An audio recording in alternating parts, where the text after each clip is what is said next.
নমস্কার বন্ধুরা, আপনারা যে বোটটা দেখতে পাচ্ছেন এটা হচ্ছে একটি পুড়ে যাওয়া বোট এবং বজ্রপাত হওয়া বোট। এই যে দেখেন, এখানে কিছু পার্টস পুড়ে গেছে এবং এটাকে আমি রিপেয়ার করব এবং রিপেয়ার করে আপনাদের মাঝে আমি দেখাবো।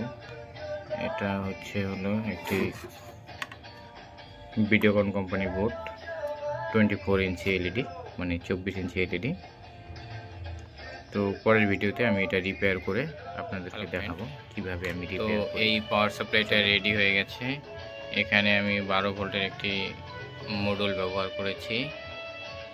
তো এই মডিউলটা, এখানে মসফেট খারাপ ছিল, এই যে মসফেটটাকে আমি রিমুভ করেছি এবং সিগন্যাল অসিলেটর ড্রাইভার আইসি খারাপ ছিল, ড্রাইভ আইসি, সেটাকে আমি চেঞ্জ করছি এবং এই মডিউলটা আমি এখান থেকে কানেকশন দিয়েছি যাতে অ্যাকুরেট ভোল্টেজ পাই।